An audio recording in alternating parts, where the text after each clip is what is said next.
Hello friends, myself Praveen B. Baraya, lecturer in Civil Department, VPMB Polytechnic, Gandhinagar. Today we have learned about shear force and bending moment in subject Structural Mechanics 1. Subject code is 3330604, which is falls in Diploma Civil Engineering 3rd semester. Hello friends, આજે આપણે structural mechanics 1 subject code 3330604 diploma civil 3rd સેમેસ્ટરના unit number 4 shear force અને bending moment વિશે ભણીશું. તો shear force અને bending મોમેન્ટના ચેપ્ટરમાં આપણે સૌથી પહેલાં ટાઈપ્સ ઓફ બીમ વિશે ભણીશું, પછી types of loads, types of supports, shear force અને બેન્ડિંગ મોમેન્ટની ડેફિનેશન્સ, બંને વચ્ચેનો relations, point of contraflexure, SF diagram કઈ રીતે પ્લોટ કરીશું, બેન્ડિંગ મોમેન્ટ ડાયાગ્રામ કઈ રીતે પ્લોટ કરીશું. તો આ બધી વસ્તુ આપણે શીખીશું. તો સૌથી પહેલાં વાત કરીએ types of beam. First topic, types of બીમ. તો ટાઈપ્સ ઓફ બીમમાં there are mainly 5 types of beams. First one is simply supported beam.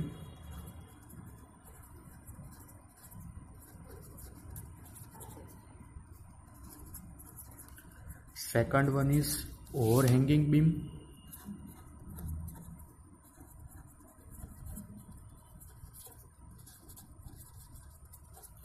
Third one is cantilever beam.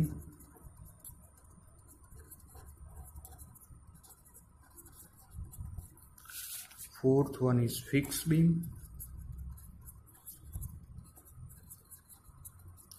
And last one is continuous beam.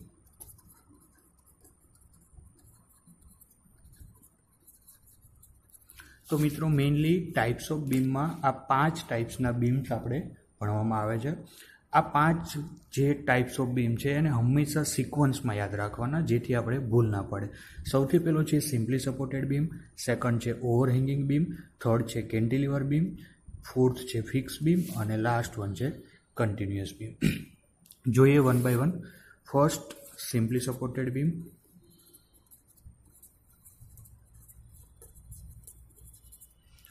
તો આ સિમ્પલી સપોર્ટેડ બીમ કોને કહીશું? તો સિમ્પલી સપોર્ટેડ બીમ જે છે એને ફ્રીલી વોલ્સ કે column ઉપર આપણે સાદી રીતે મૂકેલો જ હોય છે. એનું હલનચલન મુક્ત રીતે થઈ શકે છે. તો આ ટાઈપનો જે મેં બીમ દોરેલો છે ફિગરમાં, એને કહેવાય સિમ્પલી સપોર્ટેડ બીમ. એને ક્યાંય આપણે ફિક્સ નથી કરતા, એ પોતે હલનચલન થવા ઉપર મુક્ત છે. ડાયરેક્ટલી એને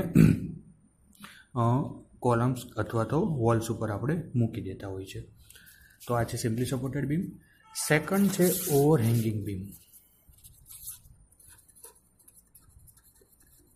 આ ઓવરહેંગિંગ બીમ છે એ one type of simply supported beam જ છે, બટ એક સાઈડ કાં તો લેફ્ટ સાઈડ કાં તો રાઈટ સાઈડ અથવા તો બંને સાઈડ થોડો ઓવરહેંગ થયેલો હશે, તો એને કહીશું ઓવરહેંગિંગ બીમ.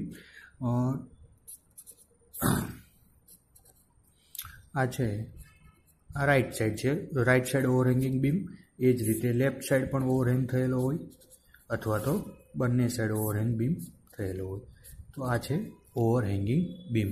કાં તો રાઈટ સાઈડ કાં તો લેફ્ટ સાઈડ અથવા તો બોથ સાઈડ બંને બાજુ પણ ઓવરહેંગ થયેલો હોય, તો આને કહેવાય overhanging beam. One type of simply supported beam, but એક કે કાં તો રાઈટ સાઈડ કાં તો લેફ્ટ સાઈડ અથવા તો બંને બાજુ થોડો ઓવરહેંગ થયેલો હશે. થર્ડ વન છે આપણું કેન્ટિલીવર બીમ.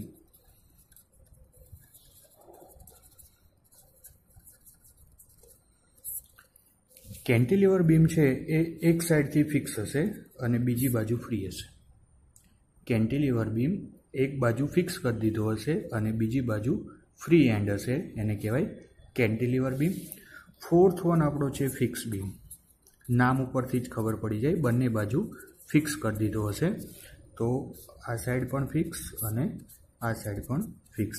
એનું ક્યાંય હલનચલન મુક્ત રીતે થઈ શકશે નહીં, બંને છેડા ફિક્સ કરી દીધા છે, એને કહેવાય ફિક્સ બીમ. અને લાસ્ટ વન છે આપણો continuous beam. Number 5 continuous beam. Continuous બીમની ડેફિનેશન જોઈએ તો જે બીમને મોર ધેન 2 સપોર્ટ્સ, 2 કરતાં વધારે સપોર્ટ્સ હોય એને કહેવાય કન્ટિન્યુઅસ બીમ. એના જે સપોર્ટ છે એ 2 કે 2 કરતાં વધારે હશે તો એને કહીશું આપણે કન્ટિન્યુઅસ બીમ. તો આ થઈ ગયા આપણા મેઇનલી 5 ટાઈપ્સ ઓફ બીમ. બરાબર. નેક્સ્ટ ટોપિક છે ટાઈપ્સ ઓફ લોડ્સ, ભારના પ્રકારો. Types of loads. તો મેઇનલી 3 ટાઈપ્સના લોડ છે. ફર્સ્ટ છે પોઈન્ટ લોડ અથવા તો કોન્સન્ટ્રેશન લોડ. સેકન્ડ છે UDL, uniformly distributed load. Second one છે UDL, uniformly distributed load. And third one છે uniformly varying load, uniformly varying load. તો મેઇનલી આપણે આ 3 ટાઈપ્સના લોડ ઉપર સ્ટડી કરવાનું છે. તો એમાં બી તમારા ડિપ્લોમા લેવલે પોઈન્ટ લોડ અને યુડીએલ વિશે જ ભણવાનું આવશે. વેરિંગ લોડ વિશે તમારે અત્યારે ભણવાનું નહીં આવે, પણ જસ્ટ ફોર નોલેજ આપણે ત્રણેય જોઈ લઈએ. તો ફર્સ્ટ વન છે પોઈન્ટ લોડ. પોઈન્ટ લોડ અથવા તો કોન્સન્ટ્રેશન લોડ, કોન્સન્ટ્રેટેડ લોડ.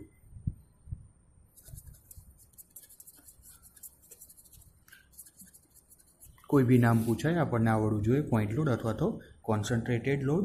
તો પોઈન્ટ લોડ અથવા કોન્સન્ટ્રેટેડ લોડ શું છે કે પર્ટિક્યુલર કોઈ એક જગ્યા પર લાગતું હશે. આ આપણો સિમ્પલી સપોર્ટેડ બીમ છે, તો એના સેન્ટરમાં જે આ લોડ લાગે છે કોઈ એક પોઈન્ટ ઉપર, એક જગ્યાએ કોન્સન્ટ્રેશન છે તેનું, તો એને કહીશું આપણે પોઈન્ટ લોડ. ખ્યાલ આવી ગયો મિત્રો? તો પોઈન્ટ લોડ છે એ પર્ટિક્યુલર કોઈ એક જગ્યાએ લાગતો હશે. પોઈન્ટ લોડ છે એને ન્યૂટન અથવા તો કિલો ન્યૂટન વડે ડિનોટ કરવામાં આવે છે. પોઈન્ટ લોડને ન્યૂટન અથવા કિલો ન્યૂટનમાં આપણે એને લઈશું. સેકન્ડ આપણો લોડ છે યુનિફોર્મલી ડિસ્ટ્રીબ્યુટેડ લોડ. શોર્ટમાં એને કહીશું યુડીએલ. હવે નેક્સ્ટ હું એને યુડીએલ જ લખીશ, યુનિફોર્મલી ડિસ્ટ્રીબ્યુટેડ લોડ. તો યુનિફોર્મલી ડિસ્ટ્રીબ્યુટેડ લોડ કોને કહીશું? તો આપણો સિમ્પલી સપોર્ટેડ બીમ છે એના આખા ગાળા ઉપર એટલે કે આખા સ્પાન ઉપર એ એક સરખી રીતે વહેંચાયેલો હશે, તો એને કહીશું આપણે યુનિફોર્મલી ડિસ્ટ્રીબ્યુટેડ લોડ. ખ્યાલ આવી ગયો મિત્રો? આખા સ્પાન ઉપર સમવિતરિત એ વહેંચાયેલો હશે, એને કહેવાય UDL, uniformly distributed load. And last one third છે આપણો યુનિફોર્મલી વેરિંગ લોડ. નામ ઉપરથી આપણને થોડું આઈડિયા આવી જવું જોઈએ. વેરિંગ લોડ મીન્સ શું કે એક સરખી રીતે કાં તો વધતો હશે કાં ઘટતો હશે. બરાબર. જે બીમની લંબાઈ છે, સપોઝ આ આપણો બીમ છે, તો એની જે લેન્થ છે, એનું સ્પાન છે, એ સ્પાનમાં એ એક સરખી રીતે ઇન્ક્રીઝ થતો હશે કાં તો ઘટતો જતો હશે, તો એને કહેવાય યુનિફોર્મલી વેરિંગ લોડ. ફિગરમાં આપ જોઈ શકો છો કે કોન્સ્ટન્ટ એ કન્ટિન્યુઅસ વધતો જાય છે. તો આને કહીશું આપણે uniformly varying load.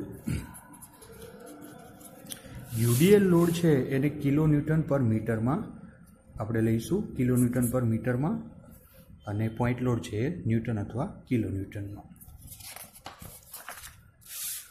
Now types of supports. Third આપણો ટોપિક છે ટાઈપ્સ ઓફ સપોર્ટ્સ. જે ટેકાઓ આપણે બીમને આપીએ છીએ એના કયા કયા ટાઈપ્સ છે એના વિશે ભણીએ. તો મેઇનલી 4 ટાઈપના સપોર્ટ છે.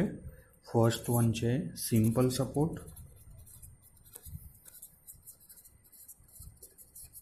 સેકન્ડ વન છે હિન્જ સપોર્ટ,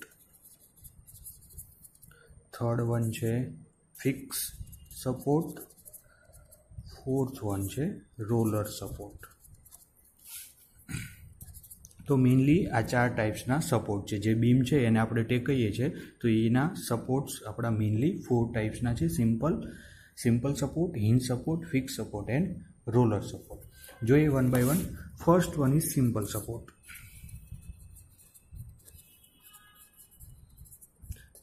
જેમ આપણે સિમ્પલી સપોર્ટેડ બીમમાં વાત કરી એ જ રીતે આ જે સિમ્પલ સપોર્ટ છે એ સાદી રીતે ટેકવેલ હશે. એ જે બીમ છે એ મુક્ત રીતે હલનચલન થવા ઉપર ફ્રી છે. આ છે આપણો બીમ અને આ છે આપણો સિમ્પલ સપોર્ટ. એને કોઈ આપણે હિંજ કે પિન કે ફિક્સ કશું કર્યું નથી, એ એની રીતે હલી ચલી શકે છે. બીમ અને સપોર્ટ વચ્ચે કોઈ જોડાણ આપણે આપતા નથી, બરાબર. અને જે સિમ્પલ સપોર્ટ છે એમાં ઓનલી વર્ટિકલ રિએક્શન પ્રોડ્યુસ થશે. ઓનલી એક જ રિએક્શન, વર્ટિકલ રિએક્શન પ્રોડ્યુસ થશે. વી મીન્સ વર્ટિકલ રિએક્શન, બરાબર. તો આ છે આપણો સિમ્પલ સપોર્ટ. સેકન્ડ છે આપણો હિંજ સપોર્ટ.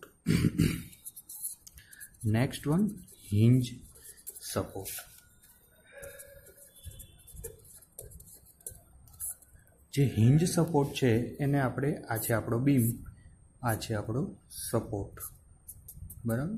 તો અહીંયા આપણે એને પિન મારી દીધેલી હશે, એ ત્યાંથી હલી ચલી શકશે નહીં, બરાબર. રોટેટ થઈ શકશે બટ અહીંથી એ હલી ચલી શકશે નહીં, હલનચલન નહીં થઈ શકે. બીમ અને સપોર્ટ વચ્ચે આપણે એને પિન આપી દીધી છે, હિંજ કરી દીધું છે. તો આને કહેવાય હિંજ સપોર્ટ. આ છે આપણો બીમ, આ છે આપણો હિંજ સપોર્ટ, બરાબર. હિંજ સપોર્ટમાં હોરિઝોન્ટલ, વર્ટિકલ અને રોટેશન થઈ શકશે, એટલા માટે આર લખું છું. તો આ 3 રિએક્શન પ્રોડ્યુસ થશે. તો આ છે આપણો હિંજ સપોર્ટ. થર્ડ વન છે ફિક્સ સપોર્ટ.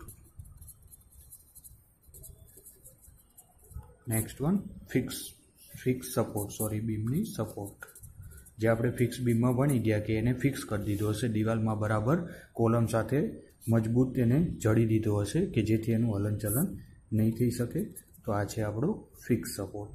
આ છે બીમ અને આ એને જમીનમાં બરાબર એક રીતે કોલમમાં કે કોલમ સાથે બરાબર ટાઈટ કરી દીધો છે, એનું કોઈ હલનચલન થઈ શકશે નહીં.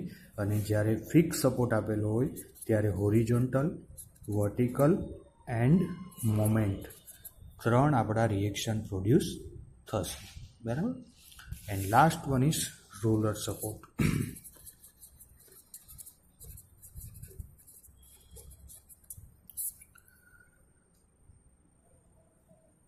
રોલર સપોર્ટ છે, રોલર શબ્દ પરથી આપણને ખબર પડે કે એ થોડું એ બીમની સપાટી પર આગળ પાછળ સરકી શકશે.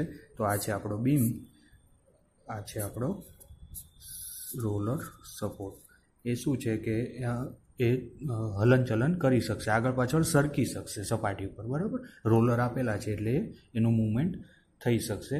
અને રોલર સપોર્ટમાં ઓનલી વર્ટિકલ રિએક્શન, એક જ વર્ટિકલ રિએક્શન પ્રોડ્યુસ થશે. તો આ છે આપણો બીમ અને આ છે આપણો રોલર સપોર્ટ. તો આ થઈ ગયા આપણા મેઇનલી 4 ટાઈપ્સના સપોર્ટ્સ. મિત્રો યાદ રાખજો, બહુ ઇમ્પોર્ટન્ટ ટોપિક છે. ફર્સ્ટ સિમ્પલી સપોર્ટ, એમાં ઓનલી વર્ટિકલ રિએક્શન પ્રોડ્યુસ થશે. Second hinge support, horizontal and vertical અને એ રોટેટ થઈ શકશે. Third fix support, horizontal, vertical and moment 3 reaction produce થશે. અને and last one roller, only vertical reaction produce થશે. તો આ થઈ ગયા આપણા ટાઈપ્સ ઓફ સપોર્ટ્સ.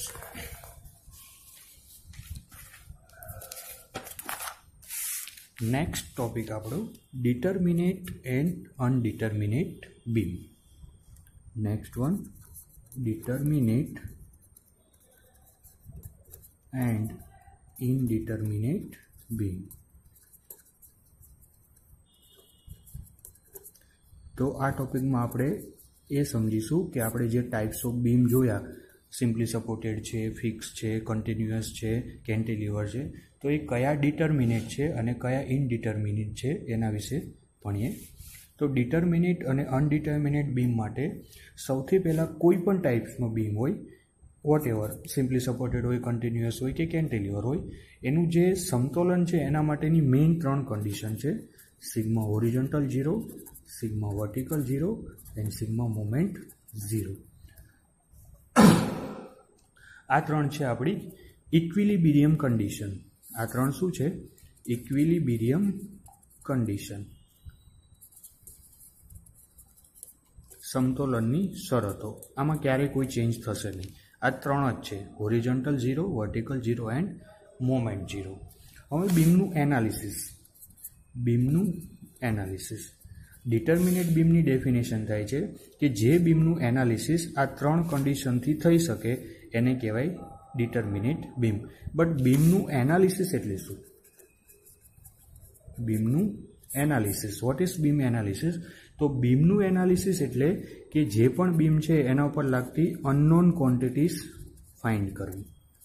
બીમ ઉપર લાગતી અનનોન ક્વોન્ટિટીઝ ફાઇન્ડ કરવી. તો ક્વેશ્ચન એવો થાય, વોટ ઇઝ અનનોન ક્વોન્ટિટીઝ? આ અનનોન ક્વોન્ટિટીઝ એટલે શું? તો જે બીમ છે એની ઉપર લાગતા રિએક્શન, એની ઉપર લાગતું શિયર ફોર્સ, એની ઉપર લાગતું બેન્ડિંગ મોમેન્ટ, કેટલો સ્લોપ થશે, ડિફ્લેક્શન, આ બધી જ વસ્તુ ફાઇન્ડ કરવી એને કહેવાય એની અનનોન ક્વોન્ટિટીઝ ફાઇન્ડ કરવી. અને બીમનું એનાલિસિસ એટલે એની અનનોન ક્વોન્ટિટીઝ ફાઇન્ડ કરવી. અનનોન ક્વોન્ટિટીઝમાં reaction, shear force, bending moment, slope, deflection etcetera. તો જે બીમનું એનાલિસિસ આ 3 કન્ડિશનથી થઈ શકે એને કહેવાય સ્ટેટિકલી ડિટર્મિનેટ બીમ. ડિટર્મિનેટ બીમની ડેફિનેશન કે જે બીમનું એનાલિસિસ આ 3 કન્ડિશન જે છે, equilibrium condition, sigma horizontal 0, vertical 0 end moment 0, આ 3 કન્ડિશનથી થઈ શકતું હોય એને કહેવાય સ્ટેટિકલી ડિટર્મિનેટ બીમ. એનાથી ઓપોઝિટ જે બીમનું એનાલિસિસ આ 3 કન્ડિશનથી ના થઈ શકે એને કહેવાય સ્ટેટિકલી ઇનડિટર્મિનેટ બીમ. બરાબર, ખ્યાલ આવી ગયો હશે મિત્રો ડિટર્મિનેટ અને અનડિટર્મિનેટમાં. આગળ વાત કરીએ. પહેલાં એક્ઝામ્પલ જોઈ લઈએ કે ડિટર્મિનેટ બીમના એક્ઝામ્પલ કયા છે. તો ડિટર્મિનેટ બીમ છે એ આપણા આવશે simply supported beam, next one આવશે કેન્ટિલીવર બીમ અને ઓવરહેંગિંગ બીમ. તો આ 3 છે એ આપણા છે ડિટર્મિનેટ બીમ. અને અનડિટર્મિનેટની વાત કરીએ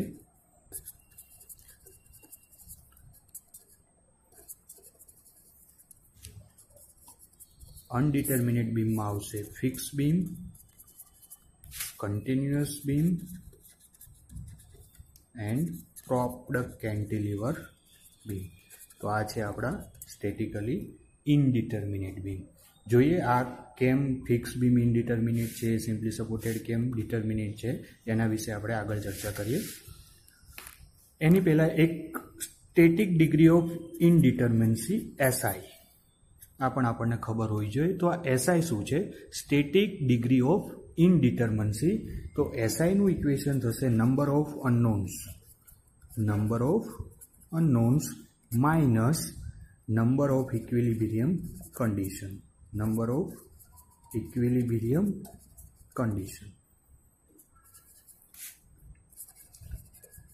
તો SIનું ઇક્વેશન છે નંબર ઓફ અનનોન્સ, કોઈ પણ બીમ ઉપર લાગતા unknown quantities minus number of equilibrium condition. જ્યાં નંબર ઓફ ઇક્વિલિબ્રિયમ કન્ડિશન છે એ હંમેશા આવશે 3, sigma horizontal 0, sigma vertical 0 and sigma moment 0. બરાબર, તો આ છે SI. બરાબર. ડિટર્મિનેટ અને અનડિટર્મિનેટના એક્ઝામ્પલ જોઈએ કે સૌથી પહેલાં આપણે જોઈએ સિમ્પલી સપોર્ટેડ. પહેલો આપણો જે બીમ છે સિમ્પલી સપોર્ટેડ બીમ. તો આ કઈ રીતે ડિટર્મિનેટ બીમ છે એનું એક્ઝામ્પલ જોઈએ. તો જે સિમ્પલી સપોર્ટેડ બીમ છે એ હું ડ્રો કરું છું. એક બાજુ સિમ્પલ સપોર્ટ છે, બીજી બાજુ રોલર સપોર્ટ આપેલો છે. બરાબર, આ છે એનું સ્પાન L.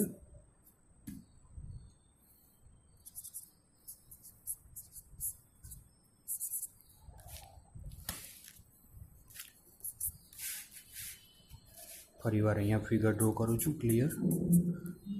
આ છે સિમ્પલ સપોર્ટ, આ બાજુ રોલર સપોર્ટ આપેલો છે, આ છે એનું સ્પાન L. અહીંયા કોઈ લોડ લાગે છે W પોઈન્ટ લોડ, અહીંયા કોઈ W2 ઇન્ક્લાઇન્ડ લોડ લાગે છે. સિમ્પલ સપોર્ટમાં આપણે આગળ ભણી ગયા મિત્રો કે સિમ્પલ સપોર્ટમાં હોરિઝોન્ટલ અને વર્ટિકલ બે રિએક્શન પ્રોડ્યુસ થશે, હોરિઝોન્ટલ અને વર્ટિકલ. અને સામે રોલરમાં એકલું વર્ટિકલ રિએક્શન પ્રોડ્યુસ થશે. ઓકે, તો અહીંયા આપણા જે નંબર ઓફ અનનોન્સ છે એ છે એક આ હોરિઝોન્ટલ, સેકન્ડ વર્ટિકલ રિએક્શન અને ત્રીજું vertical reaction RB. RA means reaction at A point and reaction at B point. તો અહીંયા આપણા જે નંબર ઓફ અનનોન્સ છે એ છે 3. તો આપણી એસઆઈની જે ડેફિનેશન છે એના બરાબર 3 આપણા number of unknowns minus equilibrium condition 3. તો 3 માઇનસ 3 તો આ છે 0. તો આ જે 0 આન્સર આવે છે એનો મતલબ સિમ્પલી સપોર્ટેડ બીમ છે એ સ્ટેટિકલી ડિટર્મિનેટ બીમ છે. જો અહીંયા અનનોન વધારે હોત, અહીંયા સપોઝ 5 અનનોન હોત, 5 માઇનસ 3 2 આવે તો જે આ બીમ છે એ 2 ડિગ્રીએ ઇનડિટર્મિનેટ બીમ કહેવાત. બટ અહીંયા આપણો આન્સર થઈ જાય છે 0. તો આ છે સ્ટેટિકલી ડિટર્મિનેટ બીમ.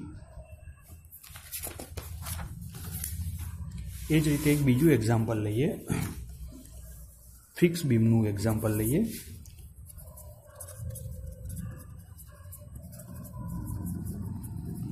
ફિક્સ બીમ છે એ આપણને ખ્યાલ છે આ રીતે બંને બાજુ ફિક્સ હશે. આ છે એ પોઈન્ટ, બી પોઈન્ટ, અહીંયા કોઈ યુડીએલ લોડ લાગે છે, અહીંયા કોઈ પોઈન્ટ લોડ લાગે છે. તો ફિક્સ સપોર્ટમાં આપણે જોઈ ગયા કે ફિક્સ સપોર્ટ આગળ હોરિઝોન્ટલ, વર્ટિકલ અને મોમેન્ટ 3 રિએક્શન પ્રોડ્યુસ થશે. સામે રિએક્શન અને મોમેન્ટ. તો અહીંયા જુઓ તમે નંબર ઓફ અનનોન્સ કેટલા થાય છે 1 2 3 4 5. તો આપણી એસઆઈની ડેફિનેશન પ્રમાણે static degree of indeterminacy is equal to number of unknowns 5 minus equilibrium condition આપણી 3. તો 5 માઇનસ 3 ઇઝ ઇક્વલ ટુ 2. તો આ 2 ડિગ્રી આ જે ફિક્સ બીમ છે એ સ્ટેટિકલી ઇનડિટર્મિનેટ બીમ છે. ખ્યાલ આવ્યો? જો આન્સર આવે છે 0 નથી થતો તો એ છે statically indeterminate beam. Simply number of unknowns minus static equilibrium conditions. Okay મિત્રો, તો નેક્સ્ટ આપણે shear force, bending moment, PC અને એના એક્ઝામ્પલ વિશે ભણીશું. Okay, thank you.